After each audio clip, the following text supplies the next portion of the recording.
Bismillahirrahmanirrahim. Assalamualaikum warahmatullahi wabarakatuh. Kami dari kelompok 7 ingin memaparkan makalah yang berjudul Asalib Ta'lim al-Mufradat.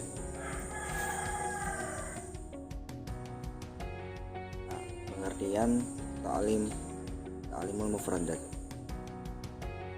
Mufradat merupakan salah satu unsur bahasa yang harus dikuasai oleh pembelajar bahasa asing untuk dapat memperoleh kemahiran berkomunikasi dengan bahasa tersebut. Artinya itu seperti kita misalnya mau ke Mesir. Sebelum ke Mesir itu kita nih sudah menguasai beberapa bahasa seperti bahasa Arab, bahasa Inggris. Sebelum belajar bahasa tersebut, kita harus belajar dulu dasar-dasar bahasanya. Ya, bahasa Arab itu seperti nahwu, shorob, ya ilmu dasarnya lah. Ya, seperti itu. Tetapi pelajari bahasa tidak identik dengan mempelajari mufradat saja. Artinya, untuk memiliki kemahiran berbahasa tidak cukup dengan menghafal kosakata saja. Ada pendapat mengatakan bahwa para pelajar bahasa ini tidak bisa mengenal bahasa melalui kamus. Artinya mempelajari bahasa ini bukan hanya di kamus atau di kitab-kitab, melainkan misal ada seorang ya langsung bertatap muka lah, berkomunikasi dengan kawan, misalnya ada di Mesir. Nah, itu langsung secara otomatis kita nih melatih lisan kita untuk supaya bisa mengucapkan kata yang sulit di Mesir. Dari segi fungsi kosakata ini terdapat diberikan menjadi dua, mufradat mu'jamiyah dan mufradat wajhifiyah. Yang pertama adalah kosakata mufradat yang mempunyai makna dalam kamus seperti bait, kolam, sayyarah. Sedangkan yang kedua adalah kosakata yang mengemban suatu fungsi, misalnya seperti huruf al-jar, al-mausul dan sejenisnya. Nah, di sini dalam mufradat mu'jamiyah terdapat 3 kata lagi. Yang pertama ada kata yang memiliki kemiripan makna seperti kata ro'a, nazhara, syahada. Yang kurang lebih dapat dipadankan dengan kata-kata bahasa Indonesia. Artinya itu melihat, memandang, menyaksikan. Nah, kurang lebih aja maknanya.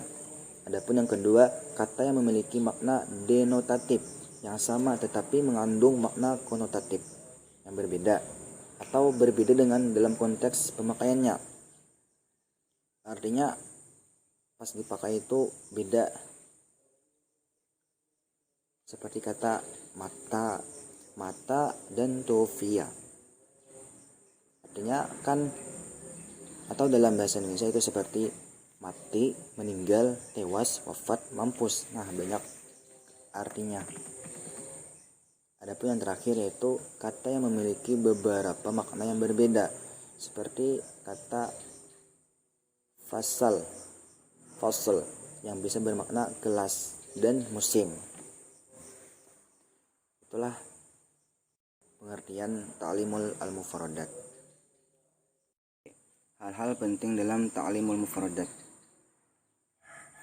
Dalam ta'limul mufradat terdapat 5 hal yang perlu diperhatikan. Yang pertama, pengajar mufradat tidak berdiri sendiri. Artinya mufradat tidak diajarkan sebagai mata pelajaran yang berdiri sendiri, artinya dipelajari sendiri, tidak melalui guru atau pembimbing. Sebab kalau tidak ada guru atau pembimbing nanti bisa sulit dipahami untuk para pelajar tersebut.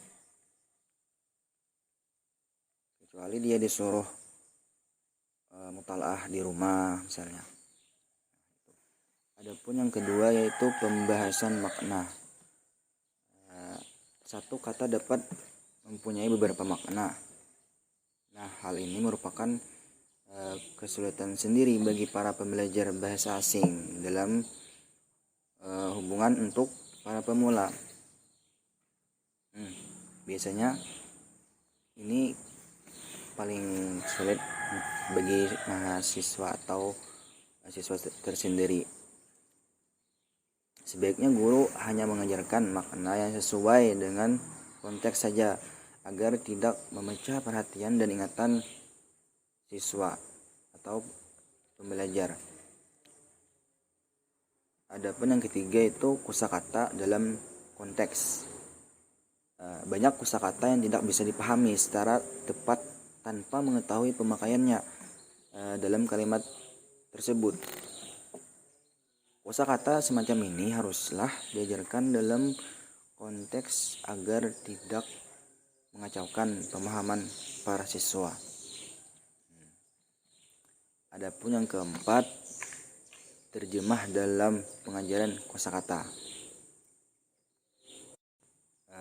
Mengajarkan makna kata dengan cara menerjemahkan ke dalam bahasa ibu adalah cara yang paling mudah. Nah, tetapi mengandung beberapa kelemahan, antara lain bisa mengurangi spontanitas para peserta didik ketika menggunakannya dalam ungkapan. Lemah daya letaknya dalam ingatan para peserta didik. Tidak semua kosakata dalam bahasa asing, khususnya dalam bahasa Arab, terdapat padannya yang tepat dalam bahasa ibu. Dan oleh karena itu, penerjemahan direkomendasikan sebagai cara terakhir, kecuali untuk kata-kata yang abstrak atau sulit diperagakan. Dan juga di dalam pengajaran bahasa Arab tradisional itu digunakan nazam untuk penguatan daya ingat para peserta didik terhadap makna kata. Dan yang terakhir, tingkat kesukaran. Tingkat kesukaran ditinjau dari segi kesukarannya. Kosakata mufradat ini dalam bahasa Arab terdapat peserta didik dibedakan menjadi 3. Adapun yang kelima adalah tingkat kesukaran. Artinya yang sulit lah bagi peserta didik. Ditinjau dari segi kesukarannya kosakata mufradat dalam bahasa Arab terhadap peserta didik ini dibagi menjadi 3 macam. Yaitu yang pertama, kata-kata yang mudah, karena ada persamaannya dengan kata-kata dalam bahasa Indonesia. Nah, ini yang mudah, seperti rahmah, kursiyun, rahmatun, kursiyun, kitabun, gula, ulamaun. Nah, kalau kita yang misalnya nih, kita belum tahu dalam bahasa Arab, tetapi ini kan bahasa sudah di Indonesia sudah ada, jadi kan otomatis kita refleks jadi tahu sudah langsung bahwa artinya itu. Nah, ini yang mudah dipahami. Adapun yang kedua, kata-kata yang sukar tapi tidak ada persamaannya dalam bahasa Indonesia, seperti madinatun, suqin, dhahaba. Nah, ini tidak ada samaannya di Indonesia. Adapun yang terakhir yaitu kata-kata yang sukar, artinya sulit, baik dari bentuknya maupun dari pengucapannya, seperti istabaqo, istawala, dan tadahur. Nah, ini tidak ada di dalam bahasa Indonesia, hanya ada di bahasa Arab. Oke, itu saja dari ulun. Selanjutnya dari teman Anda yaitu Ahmad Nasir, pembahasan teknik-teknik ta'lim al-mufradat. Oke, syukran. Di sini ulun akan menjelaskan tentang teknik-teknik ta'lim al-mufradat. Untuk teknik-teknik ta'lim al-mufradat ini ada terbagi 6 teknik. Yang pertama yaitu mendengarkan kata, yang kedua mengucapkan kata, yang ketiga mendapatkan makna kata, yang keempat membaca kata, yang kelima menulis kata, yang keenam membuat kalimat. Untuk mendengarkan kata ini adalah tahapan yang pertama yang diberikan kepada oleh siswa-siswa atau murid, yang diberikan kepada murid. Lalu guru ini memberikan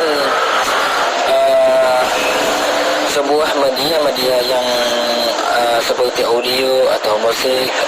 Audio ini dengan musik seperti Arabik, atau membuka cerita kisah Islami seperti kartun dan sebagainya. Nah, untuk yang kedua itu mengucapkan kata. Ini tahapan yang kedua, beri kesempatan bahasa didik untuk mengucapkan kata yang telah didengarkannya. Nah, yang pertama tadi kita memberikan kepada siswa-siswa atau murid yang berisi sebuah media yang ada tentang ada bunyi audionya yang berisi tentang Arabik, cerita-cerita gitu. Lalu mendengarkan lalu setelah itu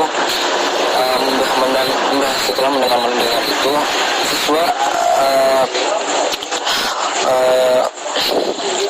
memberikan yaitu mengucapkan kata apa yang didapatkan yang tadi yang didapatkan setelah itu. Yang untuk mendapatkan kata ini, terlebih dulunya guru lah yang memberikan sebuah kosakata yang ada yang tentang di video tadi yang berisi tentang cerita-cerita Islami atau kartun yang kata-kata tadi. Lalu diucapkan katanya kepada guru.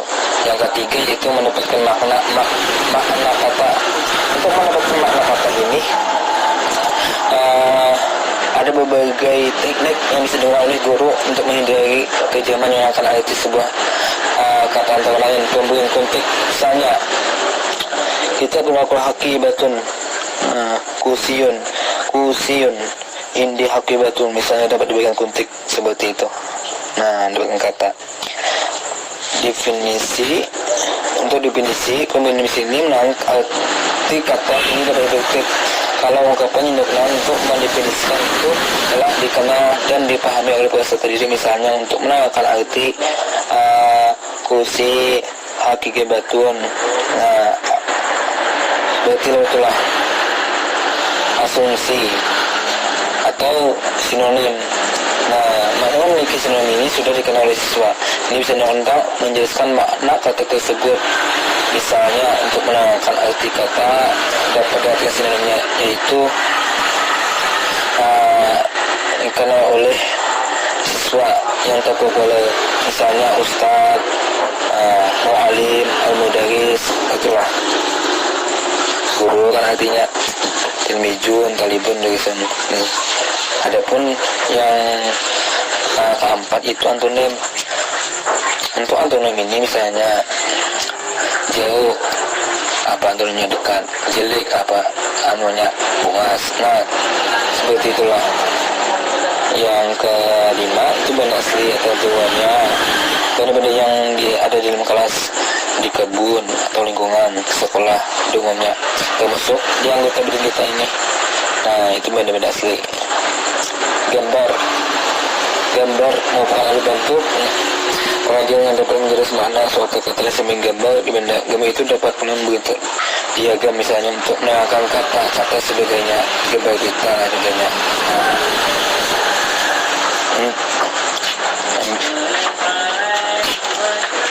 Yang untuk yang keempat yaitu membaca kata. Setelah semua mendengar lalu mengucapkan untuk kami makna kata baru, para pendidik guru penulis di papan tulis itu sudah diberi kesempatan untuk membacanya dengan suara keras. Nah, membaca kata yang disampaikan oleh guru dibaca dengan keras. Contoh saja yang tangan 5 jari tadi. Yang keenam membuat kalimat. Setelah yang sudah disampaikan 5 teknik yang di atas tadi, lalu disuruh oleh siswa untuk membuat kalimat sempurna lah ibaratnya. Aku pergi ke Basarnas. Ya. Yang D, evaluasi pembelajaran mempelajari padat. Pada evaluasi ini diartikan sebagai suatu proses mempertimbangkan suatu hal atau gejala dengan menggunakan patokan-patokan tertentu bersifat kualitatif. Misalnya, baik tidak baik, kuat lemah, memadai tidak memadai, tinggi rendah dan sebagainya. Dalam membicarakan tentang evaluasi tidak bisa lepas dari pengukuran diri sebagai integral. Tes pemahaman lebih ditekankan pada pengukuran kemampuan siswa dalam memahami arti kosakata, sedangkan tes penggunaan lebih dititik beratkan pada kemampuan siswa menggunakan kosakata dalam suatu kalimat. Baik, itu saja yang belum sampaikan.